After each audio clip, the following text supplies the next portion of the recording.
नमस्कार। प्राइम समाचारमा स्वागत छ। म दृष्टिवाणी धिताल र म जीवन खड्का। सुरु गरौं अहिलेसम्मका प्रमुख समाचारबाट। गठबन्धन र एमालेका नेताहरू देश दौडाहामा। देउवा भन्छन् ओली संघीयता विरोधी। भरतपुर पुगेर ओलीले भने छोरी नजिताए दुर्घटना हुन्छ भन्दा पनि कांग्रेस निरीह। राजनीतिक दल एवं संघ संस्थाद्वारा निर्वाचन आचार संहिता उल्लङ्घन गर्ने क्रम बढ्दो।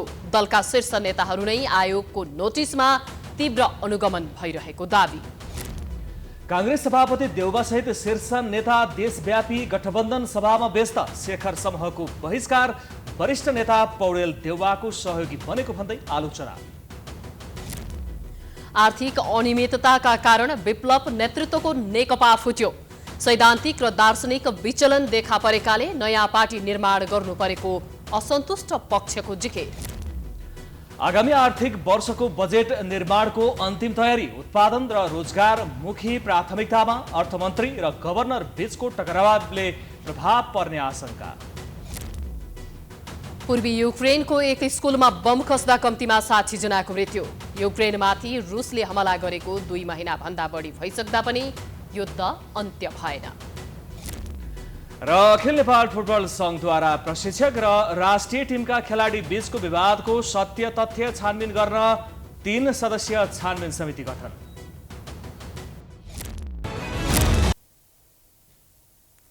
अब समाचार विस्तारमा। स्थानीय तहको निर्वाचनको मिति नजिकैसँगै प्रमुख दलका शीर्ष नेताहरूले चुनावी सभालाई सम्बोधन गर्दै आएका छन्।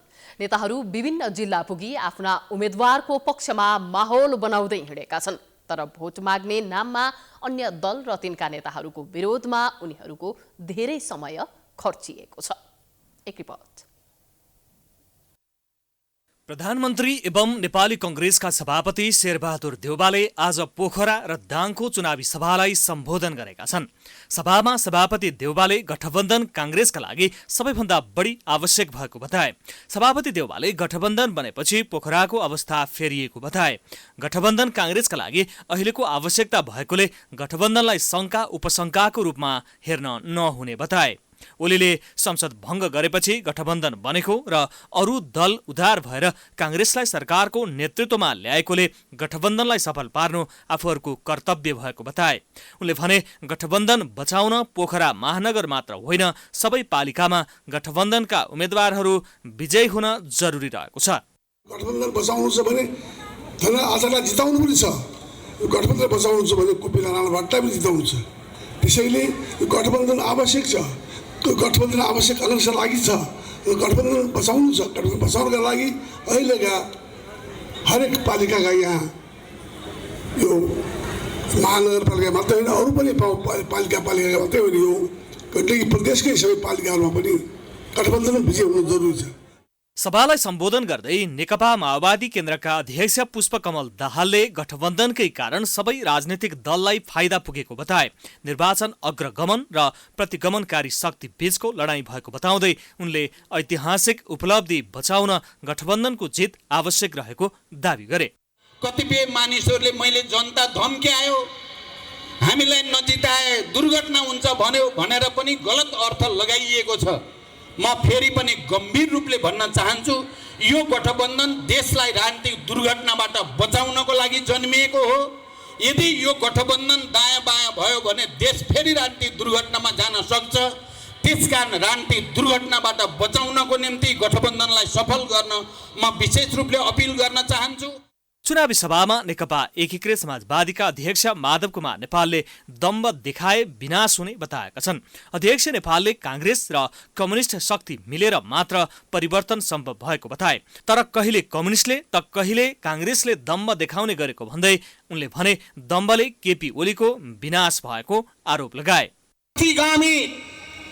गठबन्धनका विरुद्धमा हामीले यो गठबन्धन कायम गरेर अत्यन्तै सही निर्णय लिएका छौं। सही कदम चालेका छौं। देश पनि जोगायौं, संविधान पनि जोगायौं, गणतन्त्र पनि जोगाइरहेका छौं र समाजवादको यात्रामा अगाडि बढ्ने हाम्रो संकल्प दोहोर्याइरहेका छौं।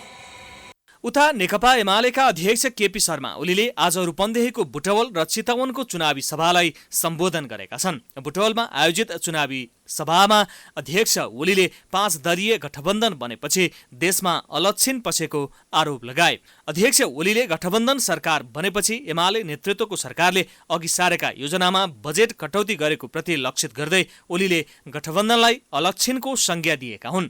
अध्यक्ष ओलीले 5 दलीय छोडेर सबै दल एकातिर भए पनि नेकपा एमालेको विजय यात्रालाई कसैले रोक्न नसक्ने दावी गरेका छन्। एमाले यस्तो पार्टी हो भनेर तपाईहरुलाई मैले यहाँ आएर यहाँका खोला मैले देखाउनुपर्छ, यहाँका बाटा मैले देखाउनुपर्छ, यहाँका पुल मैले देखाउनुपर्छ तपाईहरुलाई। तपाईहरुले देख्नुभएको छ यहाँको एयरपोर्ट देखाउन म आउनुपर्छ र तपाईहरुलाई थाहा छ। त्यसमा नेकपा एमाले कस्तो पार्टी हो भनिरहन आवश्यकै छैन। स्थानीय तहको निर्वाचनको पूर्व सन्ध्यामा शीर्ष नेताहरू एक अर्काप्रति निकै आक्रोशित देखिएका छन्। विशेष गरी 5 दलीय गठबन्धनका नेताहरू एकातिर अनि एमाले अध्यक्ष केपी ओली अर्कोतिर छन्, जसको कारण चुनाव मात्रै होइन नेताहरूको बोली पनि रोचक बनिरहेको छ।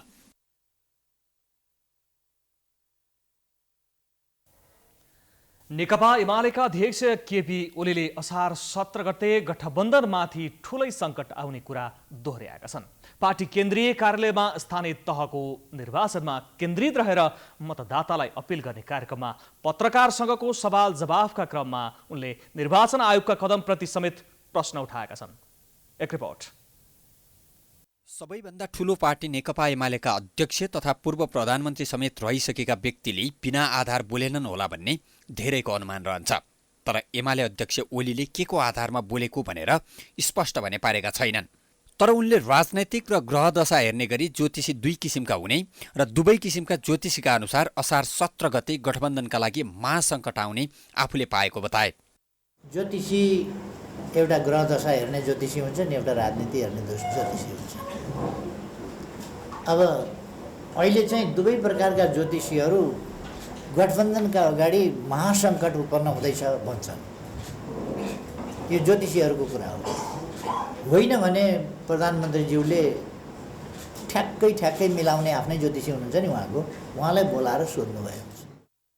यो कुरा बोलिरहँदा ओलीले आफ्नो उही सदाबहार अन्दाजमा वैशाख 30 गते अर्थात् स्थानीय तहको निर्वाचनको दिन गठबन्धनका लागि ढाडै बाँच्ने किसिमको ठूलो खड्को रहेको सुनाउन पनि छुटाएनन्।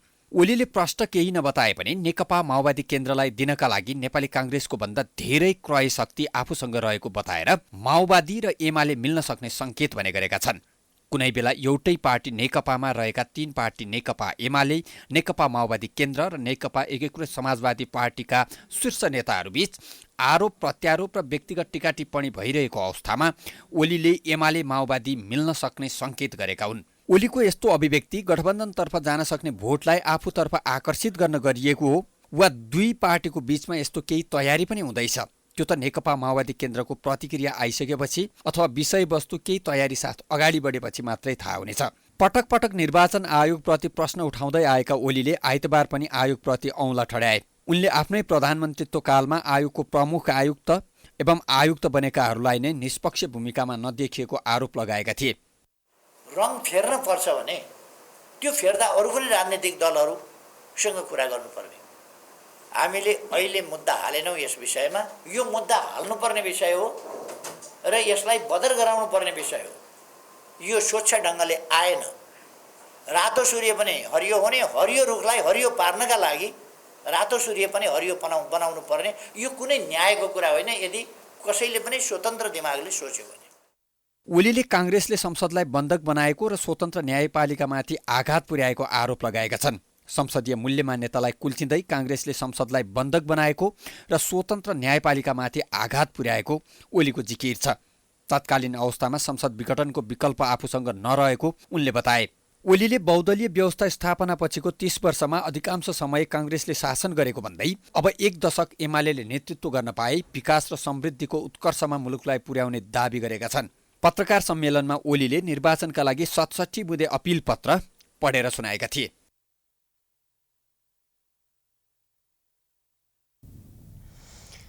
स्थानीय तह निर्वाचनको मिति नजिकिँदै जाँदा आचार संहिता उल्लङ्घनका घटना पनि बढ्दै गएका छन्। आचार संहिता उल्लङ्घन गर्नेमा प्रधानमन्त्रीदेखि प्रमुख प्रतिपक्षी दलका नेता समेत छन्। उनीहरूले आचार संहिताको उल्लङ्घन गर्दै देशव्यापी चुनावी दौडाहामा हेलिकप्टरको प्रयोग गरिएको पाइएको छ। एक रिपोर्ट। स्थानीय तह निर्वाचन 2078 को दफा 4 को कमा कुनै सार्वजनिक निकाय वा परियोजनाका स्रोत साधन तथा सम्पत्ति कुनै दल वा उम्मेदवारको पक्ष विपक्षमा हुने गरी प्रयोग गर्न वा गराउन नहुने व्यवस्था छ। तर चुनाव प्रचारका नाममा राज्यको ढुकुटी धोन गरी स्रोत साधनको दुरुपयोग भइरहेको छ। शनिबार मात्र प्रधानमन्त्री शेरबहादुर देउवा, वरिष्ठ नेता रामचन्द्र पौडेल, प्रवक्ता डाक्टर प्रकाश शरण महतलाई लिएर चुनावी भाषण गर्न नेपाली सेनाको हेलिकप्टर प्रयोग गरी रूपन्देहीको बुटोल पुगेका थिए। त्यहाँ 1 घण्टाभित्र भाषण सकेर प्रधानमन्त्री देउवा तनहुको कार्यक्रमका लागि सोही हेलिकप्टरमा दमौली पुगे। आचार संहिता विपरीत मन्त्री तथा नेताहरू समेत हेलिकप्टर प्रयोग गरिरहेका छन्। गत चैत्र 1 गतेदेखि नै दलका नेताले 3 दर्जन बढी पटक हेलिकप्टर प्रयोग गरेका छन्। हेलिकप्टर प्रयोग गरी भाषण गर्नेमा गृहमन्त्री बालकृष्ण खाँड, अर्थमन्त्री जनार्दन शर्मा, पम्फा भूषाल लगायत छन्। गृहमन्त्री खाँडले हेलिकप्टरबाट 1 दर्जन बढी ठाउँमा पुग्न भ्याएका छन्। त्यस्तै माओवादी केन्द्रका अध्यक्ष पुष्पकमल दाहाल प्रचण्ड र प्रमुख प्रतिपक्षी दल नेकपा एमालेका अध्यक्ष केपी शर्मा ओलीले पनि आचार संहिता उल्लङ्घन गर्दै दिनहुँ जसो हेलिकप्टरको प्रयोग गरेर भाषण गर्न जिल्ला दौडाहामा छन्। तर निर्वाचन आयोगले आचार संहिता उल्लङ्घन गर्ने दल वा नेतालाई स्पष्टीकरण सोध्ने काम बाहेक केही गर्न सकेको छैन। निर्धारित समयमै स्थानीय तहको निर्वाचन गर्न तयारीहरू तीव्रताका साथ अन्तिम चरणमा पुगेको अवस्थामा स्थानीय तहको निर्वाचनका सम्बन्धमा संशय व्यक्त गर्ने अभिव्यक्तिहरू राजनीतिक दलका इमानदार नेता एवं कार्यकर्ताबाट आएको ध्यानाकर्षण भएको छ। निर्वाचनका विषयमा अन्योलता सिर्जना गर्ने खालका यस्ता अभिव्यक्ति नदिनु हुन सरकारवाला सबैलाई आयोग आग्रह गर्दछ। आचार संहिता उल्लङ्घन भएमा कसुर तथा सजाय ऐन अनुसार आयोगले 1 लाख जरिवाना र कसुर अनुसारको कारबाही गर्ने व्यवस्था छ। तर दलका शीर्ष नेताले नै आचार संहिता उल्लङ्घन गर्दा पनि आयोग बेखबर जस्तै भएको छ। निर्वाचन आयोगका पूर्व आयुक्त सूर्यप्रसाद श्रेष्ठ आचार संहिता पालन गर्न दलहरू नै जिम्मेवार बन्नुपर्ने बताउँछन्। कठिन अभ्यास हो यो आचार संहिता भनेको। तर यो अभ्यासको दायराभित्र चाहिँ नि स्वयं राजनैतिक दलहरू प्रथम त बस्नुपर्छ, अनि दोस्रो मात्रै वास्तवमा निर्वाचन आयोगले त्यसलाई मोनिटरिङ गर्न सक्छ। जस्तो हेलिकप्टरहरू प्रयोग गर्ने, यो सरकारी साधनहरू प्रयोग गर्ने, मन्त्रीहरूले चाहिँ नि आफै चाहिँ क्याम्पेनमा जाने, यो चाहिँ त निर्वाचन आयोगले आग्रह नै गर्नुपर्छ उहाँहरूलाई। यस्तै आयोगले उजुरी र आरोपका आधारमा काङ्ग्रेस नेत्री एवं प्रधानमन्त्री पत्नी आराजु राणा देउवालाई पनि स्पष्टीकरण सोधेको छ। यसैगरी सत्तारूढ गठबन्धनको उम्मेदवारको पक्षमा मत मागेका पत्रकारहरूको संगठनलाई पनि आयोगले स्पष्टीकरण सोधेको छ। आयोगले Nepal press union, press centre, समाजवादी प्रेस संगठन, प्रेस मञ्च र प्रगतिशील पत्रकार सङ्घलाई आचार संहिता उल्लङ्घन गरेको भन्दै स्पष्टीकरण सोधेको छ। स्वतन्त्र, निष्पक्ष र भयरहित रूपमा निर्वाचन सम्पन्न गर्न सहयोग गर्नु राजनीतिक दल, नागरिक समाज एवं विभिन्न सङ्घ सङ्गठनको दायित्व हो। तर जसरी पनि चुनाव जित्नै पर्ने दलीय स्वार्थका कारण राजनीतिक दलका शीर्ष तहका नेताबाटै आचार संहिता उल्लङ्घन हुनु विडम्बनापूर्ण मानिएको छ। Political bureau, prime time HD, Kathmandu. स्थानीय निर्वाचनको मिति नजिकिँदै जाँदा सत्ता गठबन्धनले पनि चुनावी रफ्तार तीव्र बनाएको छ। तर गठबन्धन सभामा काङ्ग्रेस इतर समूहका नेताहरू देखिएका छैनन्। गठबन्धन गर्नै नहुने पक्षमा रहेका शेखर समूहका नेताहरूले गठबन्धन सभा अघोषित बहिष्कार नै गरेका छन्। एक रिपोर्ट। गत चैत्र 15 गते बसेको काङ्ग्रेसको केन्द्रीय समिति बैठकले स्थानीय निर्वाचनमा आवश्यकता र औचित्यको आधारमा सत्तारूढ 5 दलबीच चुनावी तालमेल गर्ने निर्णय गरेको थियो। निर्वाचनमा एक्लै गए पनि राम्रो नतिजा निकाल्ने अवस्था छँदाछँदै नेतृत्वले तालमेल गर्ने नीति लिएको भन्दै डाक्टर शेखर कोइराला समूह असन्तुष्ट थियो। तर पार्टीको निर्णय मान्ने उनीहरूले बताइसकेका छन्। टिकट वितरणमा आर्थिक चलखेल भएको विज्ञप्ति निकालेर डाक्टर कोइरालाले थप असन्तुष्टि पोखेका थिए। थापा र कोइरालाले पार्टीले आयोजना गरेको चुनावी कार्यक्रममा जाने, तर गठबन्धनले गरेको कार्यक्रममा अनुस्पथित हुने नीति अनुसार नै 22 गते चितवन र 23 गते काठमाडौँमा भएको गठबन्धनको चुनावी सभामा गएनन्। त्यसपछिका गठबन्धन सभामा शेखर समूहका कोही शीर्ष नेताहरूको उपस्थिति छैन। यसअघि पनि महामन्त्री थापाले चुनाव जित्नकै लागि विपरीत सिद्धान्त भएका दलसँग गठबन्धन गरेर पार्टीले गल्ती गरेको बताएका थिए। निर्वाचनभन्दा पहिले तालमेल गरेर चुनावको जित्नको लागि जाने भन्ने कुरा चाहिँ हाम्रो लागि चाहिँ यो स्वाभाविक कुरा होइन भनेर पार्टीका देशभरिको साथीहरूले भनिराख्नु भएको छ। हाम्रो ठाउँमा पनि त्यही नै कुरा छ। काठमाडौँ महानगर समितिले जो निर्णय गरिसक्यो, काठमाडौँ जिल्लाले निर्णय गरिसक्यो। अब यो तलको साथीहरूले यत्रो कुरा भन्दै पनि हामी चाहिँ होइन तिमीले मान्नै पर्छ भनेर जबरजस्ती निर्णय लादिन्छौँ, थोपर दिन्छौँ भने हामीले सोचेको भन्दा मतदाताले फरक ढङ्गले व्यवहार गर्ने अवस्था हुन सक्छ। अन्य दलका उम्मेद्वारलाई मतदान गर्न पार्टीले जबरजस्ती गरे जनताले नकारात्मक जवाफ दिन सक्ने भन्दै कोइराला र थापाले सचेत समेत गराएका थिए। कांग्रेस पार्टीभित्रै गठबन्धन गर्न हुने नहुने विषयमा मतभेद हुँदाको परिणामले अहिले काम गरिरहेको राजनीतिक जानकारको भनाइ छ। सेकन्ड कोइराला र गगन थापाले यस सम्बन्धमा, गठबन्धनको सम्बन्धमा, निर्वाचनमा जाने सम्बन्धमा राखिरहेको विचार, निरन्तर राखिरहेको विचार हामीले पनि सुनिरहेका छौँ र त्यो विचारहरूमा चाहिँ सन्तुष्टिको कुरा आइरहेको छैन, असन्तोषको अभिव्यक्ति भइरहेको छ। र यस्ता कार्यक्रमहरूमा, गठबन्धनका प्रोग्रामहरूमा उहाँहरूको सहभागिता नभएको अवस्थाले पनि कतै अझै पनि एउटा डिस्कन्टेन्ट चाहिँ, असहमतिको स्वर सङ्केत चाहिँ यसले देखाउँछ। त यसले गर्दा के भयो त भन्दाखेरि कार्यकर्ताहरूमा पनि एक किसिमको अन्यलको अवस्था हुने देखियो। विगतमा छुट्टै समूह निर्माण गरेका वरिष्ठ नेता रामचन्द्र पौडेल अहिले देउवाको खास सहयोगी जस्तो गरी अघि बढेको भन्दै कतिपयले पौडेलको आलोचना पनि गरेका छन्। पौडेललाई पछि राष्ट्रपति बनाउन देउवाले सघाउने आश्वासन दिएपछि देउवालाई दह्रो साथ दिएको बताइन्छ। कांग्रेसमा विगतदेखि नै गुट उपगुटको अस्वस्थ प्रतिस्पर्धा चलिरहेको छ। गुट उपगुटको रोग पछिल्लो समय गठबन्धन सभामा शेखर समूहका नेताहरूको अनुपस्थितिले पनि थप उद्गार गरेको छ। Political bureau, prime time HD, Kathmandu. समाचारको सिलसिला जारी छ, हामी विश्रामपछि आउँछौँ। विश्रामपछि स्वागत छ। अब बाँकी समाचार। आसन्न स्थानीय तहको निर्वाचनका लागि छिमेकी देश भारतमा श्रमका लागि पुगेका नेपालीहरू फर्कने क्रम बढ्न थालेको छ। कञ्चनपुरको पश्चिमी सिमानाका गड्डा चौकीबाट घर फर्कने नेपालीको संख्या दिनदिनै बढ्न थालेको हो। गड्डा चौकी नाकाबाट अन्य दिन प्रतिदिन 100 देखि 200 नेपालीहरू भारतबाट फर्कने गरेको भए पनि अहिले त्यो संख्या बढेर दिनमा 500 भन्दा बढी संख्यामा घर फर्किरहेका छन्। कञ्चनपुरको गड्डा चौकी हेल्थ डेस्कका अनुसार अहिले दिनमै 500 देखि 800 जनासम्म मानिसहरू नेपाल फर्किरहेका छन्। भारतबाट नेपाल फर्कने नेपालीहरूको संख्या बढेपछि नेपाली नागरिकको डाटा सङ्कलन कार्य भइरहेको छ। पछिल्लो समय भारतमा कोरोना भाइरसको संक्रमण बढिरहेकाले नेपाल आउनेहरूले अनिवार्य रूपमा स्वास्थ्य मापदण्ड अपनाउनु पर्ने, खोप लगाउनु पर्ने लगायतका विषयमा स्वास्थ्य मन्त्रालयले आग्रह गरेको छ।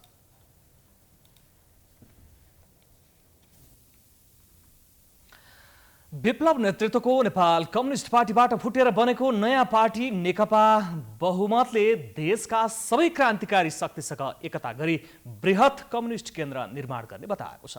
विप्लव समूहले सचिवालय सदस्य धर्मेन्द्र बास्तोला र हेमन्त प्रकाश ओलीलाई पार्टी अनुशासनको कारबाही गरिसके विप्लवको पार्टी फुट्न पुगेको हो। एक रिपोर्ट। प्रचण्ड नेतृत्वको तत्कालीन नेकपा माओवादीबाट फुटेर बनेको मोहन वैद्य नेतृत्वको नेकपा माओवादी क्रान्तिकारीबाट छुट्टिएर विप्लव नेतृत्वको नेकपा बन्यो।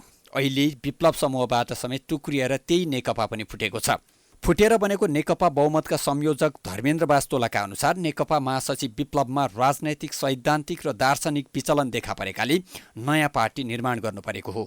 विप्लवजीमा देखिएका केही वैचारिक समस्याहरू, राजनीतिक समस्या, दार्शनिक समस्याहरू र त्यसले सिर्जना गरेका सङ्गठनात्मक समस्याहरू, जस्तो विचारमा उहाँको सार सङ्ग्रहवाद देखियो, होइन, जुझारु अर्थवाद देखियो। त्यसको कारणले पेटी बुर्जुवा रोमान्टिसिजम, होइन, निम्न पुँजीवादी रोमाञ्चवाद उहाँको चाहिँ देखियो। टुक्रिँदै गएका टुक्राहरूबाट समेत टुक्रिएर बनेको नेकपा बहुमत पार्टीले अब पार्टी टुक्रिने श्रृङ्खला अन्त भएर पार्टी एकताको क्रम सुरु भएको दाबी गरेको छ। पार्टीका नेता हेमन्त प्रकाश ओलीका अनुसार उनीहरू मोहन वैद्य किरणको नेतृत्वमा रहेको नेकपा माओवादी क्रान्तिकारीका अतिरिक्त आहुति, रविन्द्र श्रेष्ठ, ऋषि कट्टेल लगायतले नेतृत्व गरेका विभिन्न कम्युनिस्ट समूहसँग एकता गरी बृहत कम्युनिस्ट केन्द्र निर्माण गर्दैछन्। कमरेड किरणको नेतृत्वमा रहेको नेपाल कम्युनिस्ट पार्टी क्रान्तिकारी माओवादी, अर्को चाहिँ अब ऋषि कट्टेलजीले नेतृत्व गर्नुभएको एउटा टिम छ। त्यस्तै आहुतिजीले नेतृत्व गर्नुभएको टिम छ। त्यस्तै किसिमले चाहिँ अब हाम्रो किराँतीजीले नेतृत्व गर्नुभएको टिम छ। त्यस्तै किसिमले हाम्रो के अरे रविन्द्र श्रेष्ठले नेतृत्व गर्नुभएको नेकपा बोल्सिविकको एउटा टिम छ। यिनीहरू बिच र चाहिँ यस्ता कयौँ साना समूहहरू टिमहरू रहेका छन्। विप्लव समूहले भने झट्ट हेर्दा क्रान्तिकारी जस्तो देखिने तर भित्रभित्रै अवसरवादीसँग साँठगाँठ गर्ने चरित्र देखा परेकाले बास्तोला र ओलीलाई कारबाही गरिएको दाबी गरेको छ। पार्टी प्रवक्ता खड्गबहादुर विश्वकर्माका अनुसार ओली र बास्तोलामा जडसूत्रवादी र यान्त्रिक भड्काउ देखा परेकाले उनीहरूलाई कारबाही गरिएको। त्यस्तै उनीहरूले पार्टी अनुशासन उल्लङ्घन गरेको आरोप समेत विप्लव समूहको छ। स्थानीय चुनावलाई हेर्ने सन्दर्भमा उहाँहरूमा वैचारिक दृष्टिले पनि एउटा भड्काव देखियो कि त्यो भनेको के भन्नुहुन्छ भने जडसूत्रवादी र यान्त्रिकतावादी भड्काव देखियो। एक दोस्रो पोलिटिक्समा उहाँको के देखियो भन्नुहुन्छ भने तपाईँले हेर्नुभयो भने हेर्दाखेरि चाहिँ क्रान्तिकारी जस्तो देखिने, बुझ्नुभएन? एउटा रूप हेर्दाखेरि चाहिँ क्रान्तिकारी उग्र जस्तो। सार भनेको कस्तो भन्नुहुन्छ भने पार्टीले अहिलेको स्थानीय चुनावलाई नयाँ ढङ्गले प्रयोग गर्नुपर्छ भन्ने नीति जो बनायो त्यसका विरुद्धमा सामाजिक दलाल र दलालहरूसँग साँठगाँठ गरेर पार्टीका विरुद्ध अनि चाहिँ तपाईँको केही बाँकी नराखिकन हरकत गर्ने। स्थानीय तहको निर्वाचनमा सहभागी हुने कि नहुने भन्ने विवादले पार्टीलाई विभाजनसम्म पुर्याएको बताइए पनि चन्दाको हिसाब किताब नमिल्दा दुई समूहबीच दरार पैदा भएको बताइन्छ। पछिल्लो समय होटेल डेला अन्नपूर्णका कर्मचारी युनियन र व्यवस्थापन बीचको विवाद मिलाइदिन्छौँ भनेर पार्टीले 4 करोड माग गरेको विषय विवादित बनेको थियो। होटेल व्यवस्थापनले बाँकी रकम पछि दिने बाचासहित 50 लाख दिएको माओवादीकै नेता स्वीकार गर्छन्। उक्त रकम हेमन्त प्रकाश ओलीले खाएको विप्लव समूहको आरोप छ भने उक्त रकम आफूले केही समय राखे पनि जेल जानुअघि पार्टीलाई बुझाएको ओलीको दाबी छ। 50 लाख त्यो हाम्रो हातमा थियो, मैले नै राखेको हुँ, उहाँले राखिदिनु भनेर होइन रिसाएपछि होइन त्यहाँ अन्नपूर्णसित रिसाउनु भयो। अहिले त्यहाँ फिर्ता गरिदिनुपर्छ भनेर राख्नुभयो। म जेल परिहालेँ, केही भाइहरूले राख्नुभयो होइन। उहाँहरू कोही जेलमा हुनुहुन्छ, कोही अरू पार्टीमा जानुभयो होइन। त्यसो भएपछि चाहिँ त्यति बेलाको चाहिँ मलाई राख्न दिनु भनेको हुनाले म त जिम्मेवार त भएँ। अब त्यो त मैले भनेकै छु त कहाँ गएको छ, के गरेको छ, साथीहरू आउनै बाँकी छ होइन, त्यो हिसाब किताब गरौँला। तर त्यो रकम अहिले कहाँ छ भनेर एकिनसाथ भन्न सक्ने अवस्थामा कोही पनि छैनन्। यही आर्थिक विवाद पनि पार्टी विभाजनको कारण मानिएको छ। स्थानीय तहको निर्वाचनको मिति नजिकिएसँगै पोखरा महानगरमा चुनावी सरगर्मी बढेको छ। दलका उम्मेद्वार तथा स्वतन्त्र उम्मेद्वारहरूले नतिजा आफ्नो पक्षमा पार्नलाई मतदाताको घर घरमा पुग्ने गरेका छन्। उम्मेद्वारहरूले पोखराको विकासका साथै सुखी र समृद्धि नगरवासीको परिकल्पना सहित मतदाता माझ पुग्ने गरेका छन्। एक रिपोर्ट। पोखरा महानगरका उम्मेद्वारहरू आफ्ना चुनावी प्रतिबद्धता सहित घर दैलो कार्यक्रममा व्यस्त छन्। पोखरामा मुख्य गरी गठबन्धन र एमाले उम्मेद्वार बीच प्रतिस्पर्धा हुने आकलन गरिएको छ। उम्मेद्वारहरू भोट माग्नलाई मतदाताको घर घरमा पुग्ने गरेका छन्। पोखरामा एमालेका तर्फबाट प्रमुख पदका उम्मेद्वार कृष्ण थापा र उपप्रमुख पदका उम्मेद्वार मञ्जुदेवी गुरुङले आफ्नो प्रतिबद्धता सहित जनतामाझ पुगेका छन्। हाम्रो अभिभारा स्वच्छ सुन्दर पोखरा, श्रम सिप जुटाउँ, पोखरालाई उठाउँ भन्ने नाराका साथ एमालेका उम्मेद्वारहरू चुनावी प्रतिस्पर्धामा रहेका छन्। एमाले सुशासनसँगै विकास निर्माणको पूर्वाधार विगतका वर्षमा जस्तै मोनोरेल तथा मेट्रो रेल, पोखराबाट लुम्बिनीसम्म रेलमार्ग लगायतका विकास निर्माणका कामलाई प्रमुख एजेन्डा बनाएको छ। हाम्रो अगाडि हामीले घोषणापत्र सार्वजनिक गरेका चाहिँ छौँ र यो घोषणापत्रलाई जस्ताको तस्तै भोलिका दिनहरूमा महानगरपालिकामा नेकपा एमाले विजय हासिल गरिसकेपछि यो घोषणापत्रलाई हामी जस्ताको तस्तै इमानदारीपूर्वक कार्यान्वयन गर्ने म प्रतिबद्धता व्यक्त गर्न चाहन्छु। यता 5 दलीय गठबन्धनको तर्फबाट पोखरा महानगरपालिकाको मेयर पदका साझा उम्मेद्वार धनराज आचार्य पनि गठबन्धनको बलियो साथ लिएर चुनावी मैदानमा उत्रेका छन् भने उपमेयरमा कांग्रेसबाट कोपिरा राणाभाटको उम्मेदवारी रहेको छ। गठबन्धनले संयुक्त रूपमा पोखराको विकासको खाका बनाएर मतदाता माझ पुगेको छ। गठबन्धनले पूर्वाधारलाई मुख्य प्राथमिकता दिएको छ भने मेट्रोबाट फेवा बेगनास जोड्ने योजना घोषणापत्रमा उल्लेख गरेको छ। सत्तारूढ गठबन्धनले सुशासन पहिलो प्राथमिकता भएको जनाएको छ। 5 दलीय गठबन्धनका तर्फबाट महानगरपालिकाको मेयर पदका साझा उम्मेद्वार धनराज आचार्यले पोखरा नबन्नुमा अहिलेसम्मको नेतृत्व जिम्मेवार रहेको आरोप लगाएका छन्। पोखरा योभन्दा अगाडि नेपाल कम्युनिस्ट पार्टी एमालेको उम्मेदवारले विजय हासिल गर्नुभएको थियो, हिजो म पनि त्यही पार्टीमा थिएँ। अघिल्लो वर्षको घोषणापत्र तयार पार्ने, प्लान पोलिसी बनाउने सबै कुरामा चाहिँ संलग्न रहेको एउटा व्यक्ति पनि हुँ। तर त्यो लागू भएन। गएको 5 वर्ष एक हिसाबले खेरा गयो र हामीले जे भन्ने त्यो नगरेको कारणले गर्दा विद्रोह गर्नुपर्ने अवस्था पनि आयो। हिजोका दिनमा दलहरूले गरेका प्रतिबद्धताहरू पूरा नहुँदा निराश भएका नगरवासीले आगामी निर्वाचनबाट महानगरको जिम्मा कसलाई दिने हुन् त्यो भने हेर्न बाँकी नै छ। प्राइम टाइम्स टेलिभिजनका लागि पोखराबाट अनिता घिमिरेको रिपोर्ट। स्थानीय तहको निर्वाचन आउन 5 दिन बाँकी हुँदा कर्णाली प्रदेशको राजधानी सुर्खेतको वीरेन्द्रनगरमा चुनावी प्रचार तीव्र पारिएको छ। उम्मेद्वारहरूले घर दैलो अभियान कार्यक्रम सञ्चालन गरी मतदातासँग मत माग्ने गरेका छन्। आफ्ना चुनावी एजेन्डा लिएर उम्मेद्वार मतदाता फकाउन व्यस्त छन्। एक रिपोर्ट। 67,056 मतदाता रहेको वीरेन्द्रनगर उपमहानगरपालिकाको बागडोर कसले सम्हाल्ने भन्दै चर्चा सुरु भएको छ। उपमहानगरपालिकाको मेयर पदका लागि 13 जनाले उम्मेदवारी दिए तापनि प्रमुख दलहरू बीच नै मुख्य प्रतिस्पर्धा हुने देखिन्छ। गठबन्धन बनाएर चुनावमा गएको कांग्रेसले मेयरमा उपेन्द्र बहादुर खड्का र उपमेयरमा माओवादीकी शान्ति ढकाललाई उम्मेद्वार बनाएको छ। खड्का कांग्रेसबाट बलिया उम्मेद्वार मानिन्छन्। यस्तै वीरेन्द्रनगरमा अर्को ठूलो प्रभाव राख्ने दल नेकपा एमाले पनि प्रमुख हुने रणनीतिका साथ चुनावी प्रचारलाई तीव्रता दिएको छ। आगामी निर्वाचनको लागि वीरेन्द्रनगरमा कांग्रेस माओवादी गठबन्धन, नेकपा एमाले र राष्ट्रिय प्रजातन्त्र पार्टीको त्रिपक्षीय भिडन्त हुने देखिन्छ। कांग्रेसबाट मेयरमा उम्मेद्वार दिएका उपेन्द्र बहादुर खड्काले वीरेन्द्रनगरको विकास आफ्नो प्रमुख एजेन्डा भएको बताएका छन्। वीरेन्द्रनगरलाई समृद्ध सबल स्थानीय सरकार, समृद्ध वीरेन्द्रनगर बनाउने परिकल्पना र देशकै नमुना वीरेन्द्रनगर बनाउने हाम्रो सपना पूरा गर्नका लागि पनि टिमलाई विजयी गराइदिनु हुनका लागि र त्यो सङ्कल्प पूरा गर्नका लागि, त्यो सङ्कल्पसहितको बाचा पूरा गर्नका लागि सम्पूर्ण वीरेन्द्रनगरवासीलाई अनुरोध गर्छु। यता एमालेबाट उम्मेद्वार बनेकी हालकी उपमेयर मोहन माया ढकालले मेयरमा आफ्नो जित सुनिश्चित भएको दावी गरे पनि उनका लागि गठबन्धन मुख्य चुनौती बनेको छ। उपमेयरमा 5 वर्षको कार्यकाल सकेकी ढकाललाई मेयर पद लिन त्यति सहज भने छैन। सँग कसरी समन्वय गरेर योजनाहरू अगाडि बढाउन सक्छ, कामहरू गर्न सक्छ भन्ने कुराको पनि मेरो एउटा लामो र गहिरो अनुभव भएको हुनाले पनि अहिले हाम्रो पार्टीले अनुभवको आधारमा र कामको आधारमा र एउटा पार्टीको पनि भनौँ न महिलाहरूलाई अगाडि बढाउनुपर्छ हैन, नेतृत्व तहमा महिला ल्याउनुपर्छ भन्ने नेकपा एमालेको जुन धारणा छ, जुन खालको अभियान सुरु भएको छ।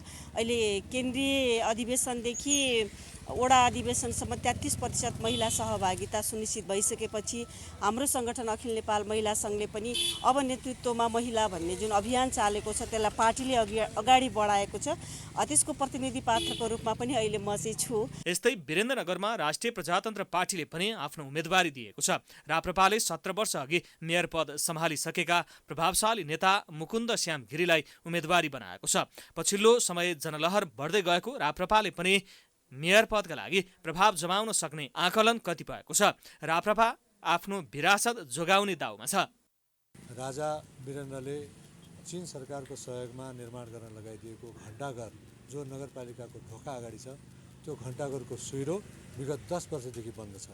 10:35 सधैँ 24 घण्टा 10:35 त्यो सुइरोलाई चलाउनु छ। वीरेन्द्रनगरका बासिन्दालाई समयको ख्याल गराउनु छ, समयको सचेतना हुनुपर्छ र तब मात्र यो देशको विकास गर्न सकिन्छ। यस्तै एकीकृत समाजवादीले धनकुमारी जीसीलाई मेयर र उपमेयरमा वीरबहादुर रावतलाई चुनावी प्रतिस्पर्धामा उतारेको छ। प्रमुख दलका प्रभावशाली उम्मेदवारहरू चुनावी मैदानमा भएका कारण वीरेन्द्रनगर नगरपालिकाको चुनावी माहौल थप रौनक बनेको छ। प्राइम टेलिभिजनका लागि सुर्खेतबाट अप्सरा विष्टको रिपोर्ट। संसारमै प्राकृतिक एवं मानवीय कारणले हुने ठूला विपत्तिको पहिलो साथी रेड क्रस हो। मानवीय सेवामा अतुलनीय योगदान पुर्याएको रेड क्रस स्थापना दिवसको अवसरमा नेपालमा पनि रेड क्रसको योगदानको चर्चा गरिएको छ। पवित्र संस्था भएर पनि बेला बेलामा भ्रष्टाचार जस्ता विषय बाहिर आउँदा रेड क्रस सोसाइटीको छविमा आँच आउने गरेको छ। एक रिपोर्ट। नेपाल रेड क्रस भन्ने बित्तिकै कुनै आपद विपद तथा जोखिममा परेकाहरूको उद्धार तथा औषधि उपचार प्राथमिक उपचारका निमित्त सेवा गर्ने संस्थाका रूपमा चिनिन्छ। विश्वमा रेड क्रस भन्ने बित्तिकै निकै महत्त्वपूर्ण संस्थाको रूपमा लिइन्छ। उक्त संस्थाले सोही अनुसार मानव सेवा तथा विभिन्न जोखिमपूर्ण क्षेत्रमा महत्त्वपूर्ण भूमिका निर्वाह गरेको पाइन्छ। नेपालमा पनि पहिलाको तुलनामा रेड क्रसको भूमिका प्रभावकारी बन्दै गएको छ। आइतबार मे 8 तारिक रेड क्रसका जन्मदाता जा हेनरी ट्युनाको स्मरणमा विश्वभर नै रेड क्रस दिवस मनाइँदैछ। नेपालमा पनि विभिन्न कार्यक्रमको आयोजना गरेर दिवस मनाइएको छ। नेपाल रेड क्रस सोसाइटीका कार्यकारी निर्देशक उमेश प्रसाद ढकालले रक्त सञ्चार सेवादेखि कयौं विपत्तिमा रेड क्रसको महत्त्वपूर्ण भूमिका भएको दावी गर्छन्। पिसको टाइममा चाहिँ अब अरू किसिमको विकासमूलक कामहरूमा पनि सङ्कटासन्नता न्यूनीकरण गर्नको निम्ति काम गर्छ। तर मुख्य रूपमा भन्दाखेरि चाहिँ अब अझै पनि कतिपयले चाहिँ रेड क्रसलाई चाहिँ एउटा राहत प्रदान गर्ने संस्थाको रूपमा बुझ्छन्। त्यसले गर्दाखेरि रेड क्रसले चाहिँ राहतमा मात्र काम गरे हो कि भन्ने बुझाइ पनि छ, त्यो होइन। तर रेड क्रसले चाहिँ तपाईँको चाहिँ निश्चित रूपमा विपदको अवस्थामा आकस्मिक अवस्थामा अन्य चाहिँ अब कतिपय द्वन्द्वका अवस्थाहरूमा चाहिँ राहत उपलब्ध गराउँछ। तर अन्य अवस्थामा अरू सेवाहरू पनि विस्तार गर्छ। जस्तो उदाहरणको रूपमा भन्नुपर्दाखेरि चाहिँ हामीले देशव्यापी रूपमा चाहिँ रक्त सञ्चार सेवा सञ्चालन गरेका छौँ, जुन मान्छेको चाहिँ जीवनसँग सम्बन्धित सेवा हो।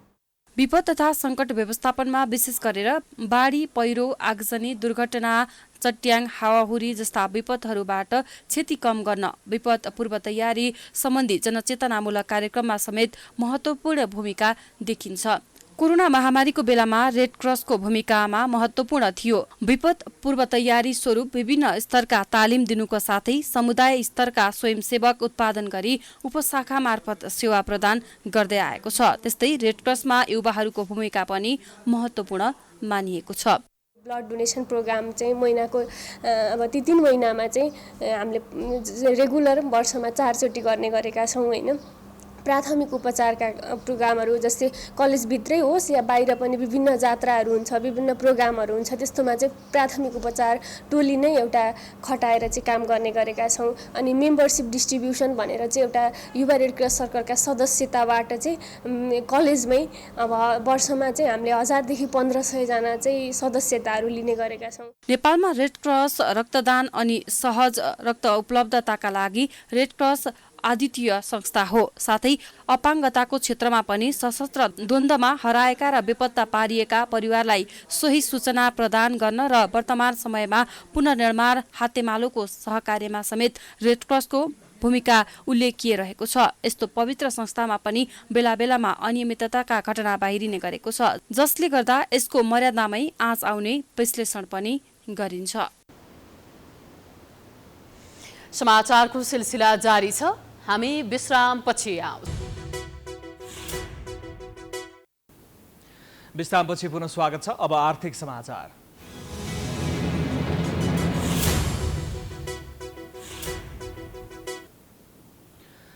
विशेषज्ञ सहित मन्त्रालयहरूसँगको परामर्श सकेको अर्थ मन्त्रालय यति बेला आगामी आर्थिक वर्षको बजेटको अन्तिम तयारीमा रहेको छ।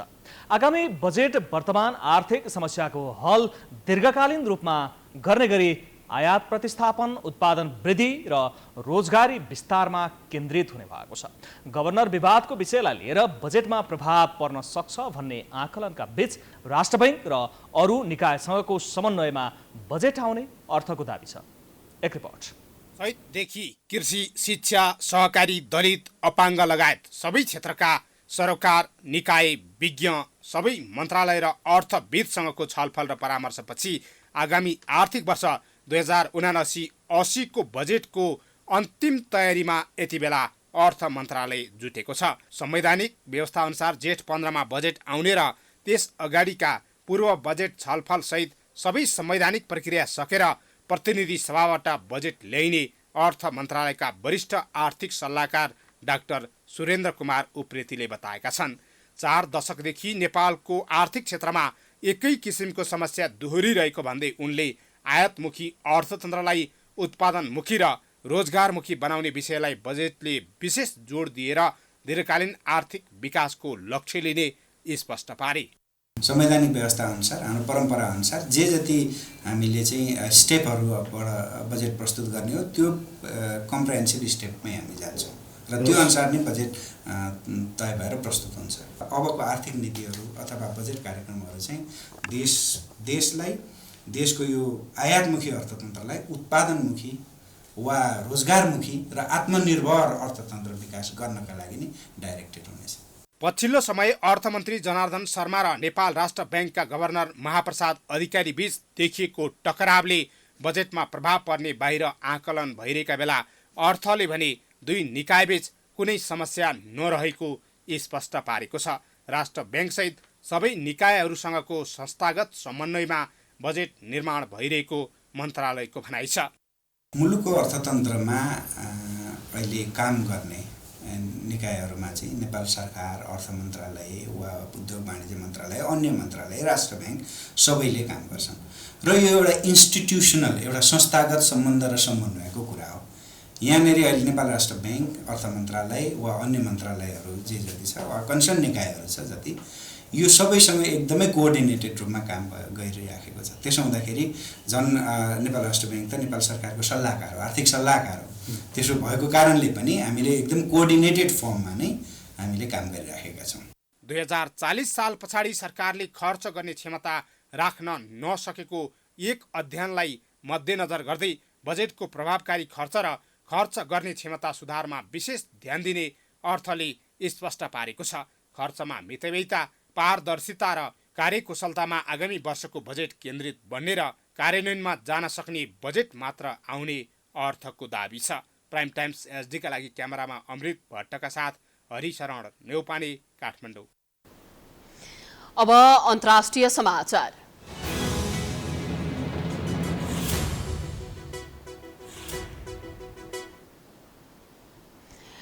पूर्वी युक्रेनको एक स्कुलमा बम खस्दा कम्तीमा 60 जनाको मृत्यु भएको आशंका गरिएको छ।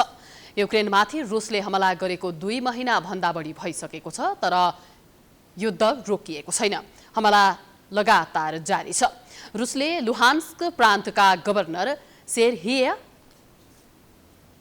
हैदैले 2 जनाको मृत्युको पुष्टि गरेका छन् र यो हमलामा कम्तीमा 60 जनाको मृत्यु भएको हुन सक्ने आशंका गरिएको छ। स्कुलको यो भवनमा करिब 90 जनाले शरण लिएका थिए। हमलापछि 30 जनाको उद्धार गरिएको छ। यीमध्ये 7 जना गम्भीर रूपमा घाइते भएका छन्। युक्रेन गभर्नरका अनुसार रुसले शनिबार स्कुलको भवनमा बम खसालेको थियो। युक्रेनको सञ्चार माध्यमले पछिल्लो 1 हप्तादेखि युद्धको हटस्पट बनेको दावी गरेको छ। बम खस्दा स्कुलको भवन पूर्ण रूपमा ध्वस्त भएको र त्यसमा आगलागी भएको दावी गरिएको छ। आगो निभाउन दमकललाई 3 घण्टा भन्दा बढी समय लागेको बताइएको छ।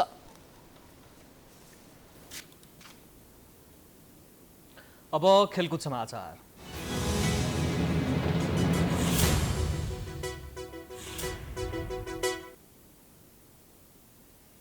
अखिल नेपाल फुटबल सङ्घ एन्फाले प्रशिक्षक र राष्ट्रिय टिमका सिनियर खेलाडी बीचको विवादको सत्य तथ्य छानबिन गर्न 3 सदस्यीय छानबिन समिति गठन गर्ने भएको छ।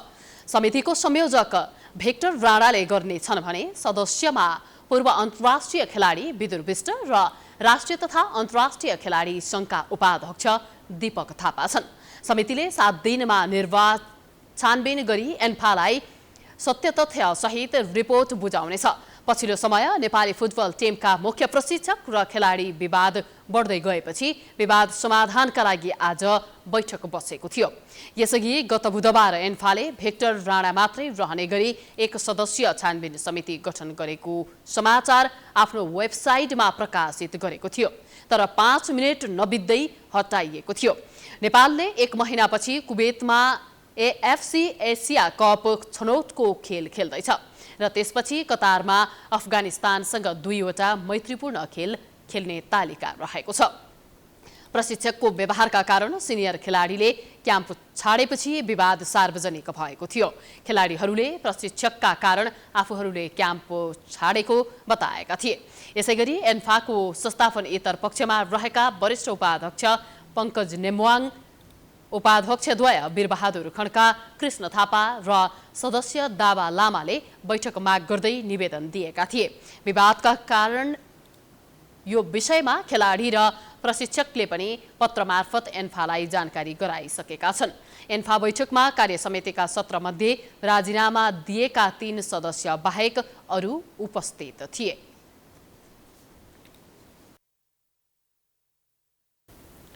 यसअघि हामी समाचारको अन्त्यमा आइपुगेका छौं। जाँदा जाँदै प्रमुख समाचार पुनः एकपटक। गठबन्धन र एमालेका नेताहरू देश दौडाहामा देउवा भन्छन्। ओली संघीयता विरोधी भरतपुर पुगेर ओलीले भने छोरी नजिताए दुर्घटना हुन्छ भन्दा पनि कांग्रेस निरीह। राजनीतिक दल एवं संघ संस्थाद्वारा निर्वाचन आचार संहिता उल्लङ्घन गर्ने क्रम बढ्दो। दलका शीर्ष नेताहरू नै आयोगको नोटिसमा तीव्र अनुगमन भइरहेको दावी। कांग्रेस सभापति देउवा सहित शीर्ष नेता देशव्यापी गठबन्धन सभामा व्यस्त। शेखर समूहको बहिष्कार। वरिष्ठ नेता पौडेल देउवाको सहयोगी बनेको भन्दै आलोचना। आर्थिक अनियमितताका कारण विप्लव नेतृत्वको नेकपा फुट्यो। सैद्धान्तिक र दार्शनिक विचलन देखा परेकाले नयाँ पार्टी निर्माण गर्नु परेको असन्तुष्ट पक्षको जिकिर। आगामी आर्थिक वर्षको बजेट निर्माणको अन्तिम तयारी। उत्पादन र रोजगारमुखी प्राथमिकतामा अर्थमन्त्री र गभर्नर बीचको टकरावले प्रभाव पार्ने आशंका। पूर्वी युक्रेनको एक स्कुलमा बम खस्दा कम्तीमा 60 जनाको मृत्यु। युक्रेनमाथि रुसले हमला गरेको 2 महिना भन्दा बढी भइसक्दा पनि युद्ध अन्त्य भएन। र अखिल नेपाल फुटबल संघद्वारा प्रशिक्षक र राष्ट्रिय टिमका खेलाडी बीचको विवादको सत्य तथ्य छानबिन गर्न 3 सदस्यीय छानबिन समिति गठन। प्राइम समाचार अहिलेलाई सकियो। यसपछिको प्रस्तुति जनता जान्न चाहन्छन् ऋषि धमलाको साथ। हेर्दै गर्नुहोला प्राइम टाइम्स एसडी। नमस्कार।